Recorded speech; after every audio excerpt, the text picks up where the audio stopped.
بسم اللہ الرحمن الرحیم الحمد لله رب العالمين الرحمن الرحيم مالك يوم الدين إياك نعبد وإياك نستعين اهدنا الصراط المستقيم صراط الذين أنعمت عليهم غير المغضوب عليهم ولا الضالين.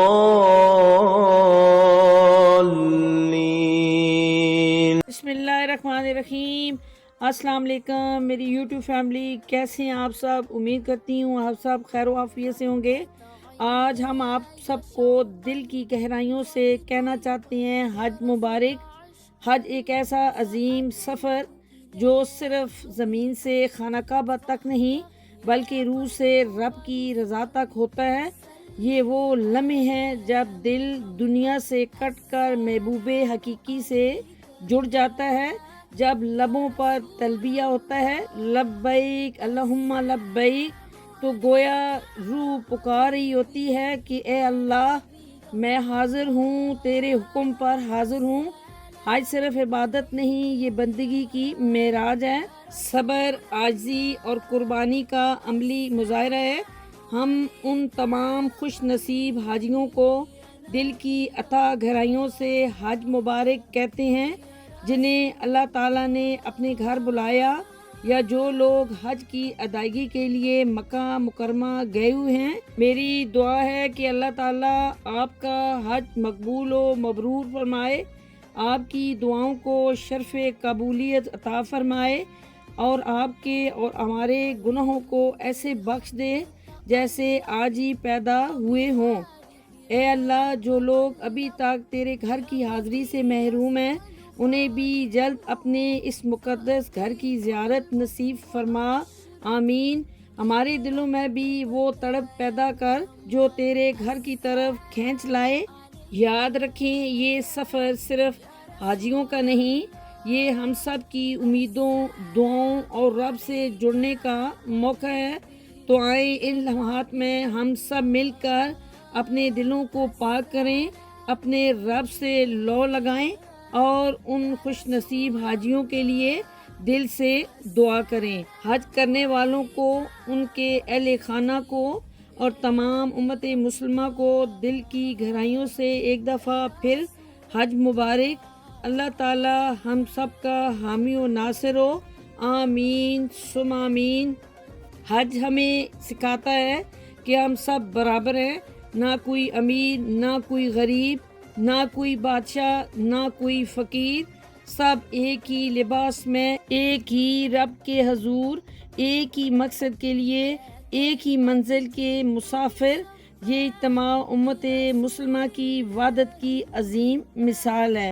بے شک اللہ کے نزدیک تم میں سب سے زیادہ عزت والا وہ ہے جو سب سے زیادہ پرہیزگار ہے. یہ دن ہمیں یہ بھی سکھاتے ہیں کہ اصل طاقت نہ مال میں ہے، نہ مقام میں، بلکہ عاجزی، خلوص اور تقوی میں ہے. قربانی کا دن ہمیں حضرت ابراہیم علیہ السلام اور حضرت اسماعیل علیہ السلام کی اطاعت یاد دلاتا ہے کہ کیسے انہوں نے رب کے حکم پر اپنا سب کچھ نچھاور کر دیا. تو آئیں ہم بھی اپنی خواہشات، اپنی انا، اپنی نفرتوں کو اللہ کی رضا کے لیے قربان کریں.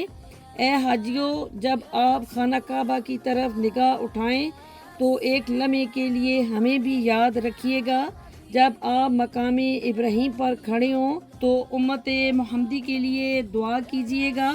جب آپ حجر اسود کو چومیں تو اپنے وطن، اپنے عزیزوں اور ان سب کے لیے دعا کیجیے گا جو وہاں پہنچنے کی تمنا دل میں لیے بیٹھے ہیں. حج صرف ایک عبادت نہیں، یہ ایک پیغام ہے امن کا، خلوص کا اور بندگی کا. اللہ تعالیٰ ان سب کا حج قبول فرمائے جو اس پاک جگہ پر گئے ہوئے ہیں، اور ہم سب کو بھی جلد اس سعادت سے سرفراز فرمائے، آمین یا رب العالمین۔ حج اسلام کا 5واں رکن ہے، وہ عظیم عبادت ہے جس کا ذکر قرآن مجید میں بھی آیا ہے اور جس کی تاکید رسول اللہ صلی اللہ علیہ وآلہ وسلم نے بھی فرمائی۔ اللہ تعالیٰ قرآن مجید میں ارشاد فرماتا ہے، اور اللہ کے لیے لوگوں پر اس گھر کا حج فرض ہے جو اس تک پہنچنے کی طاقت رکھے۔ یہ کوئی عام عبادت نہیں، یہ وہ سفر ہے جہاں بندہ ظاہری دنیا سے نکل کر رب کی رحمتوں کے سائے میں داخل ہوتا ہے۔ رسول اللہ صلی اللہ علیہ وآلہ وسلم نے فرمایا، بس میں نے حج کیا اور فحش باتوں سے اور گناہوں سے بچا، وہ ایسے لوٹتا ہے جیسے آج ہی ماں کے پیٹ سے پیدا ہوا ہو۔ کیا نعمت ہے زندگی بھر کے گناہوں کی معافی اور روح کی ایسی پاکیزگی جو دنیا کی کسی اور عبادت سے نہیں ملتی۔ حج نہ صرف گناہوں کا کفارہ ہے بلکہ یہ تقوی، صبر و عاجزی اور اطاعت کا درس دیتا ہے۔ صفا و مروہ کی سعی ہمیں حضرت حاجرہ رضی اللہ تعالیٰ عنہا کی قربانی یاد دلاتی ہے۔ قربانی ہمیں حضرت ابراہیم علیہ السلام کی اطاعت کی یاد دلاتی ہے۔ عرفات کا دن گناہوں کی معافی کا دن ہے۔ منہ کا قیام صبر و بندگی کا مظہر ہے۔ جو خوش نصیب اس سال حج پر گئے ان کے لیے دل سے دعا ہے، اللہ تعالیٰ ان کا حج جو ہے وہ قبول فرمائے، اور جو ابھی تک اس سعادت سے محروم ہیں ان کے دل میں بھی رب یہ تڑپ پیدا فرمائے۔ حج ایک عبادت ہی نہیں، یہ زندگی بدلنے والا تجربہ ہے۔ تو آئیں رب سے دعا کریں کہ وہ ہمیں بھی یہ مبارک سفر نصیب فرمائے، آمین یا رب العالمین۔ حج کی سعادت حاصل کرنے والے تمام مسلمانوں کو دل کی گہرائیوں سے حج مبارک۔ میری یوٹیوب فیملی، اپنا بہت سارا خیال رکھیے گا، ملتے ہیں نیکسٹ ویڈیو میں۔ اللہ نگہبان۔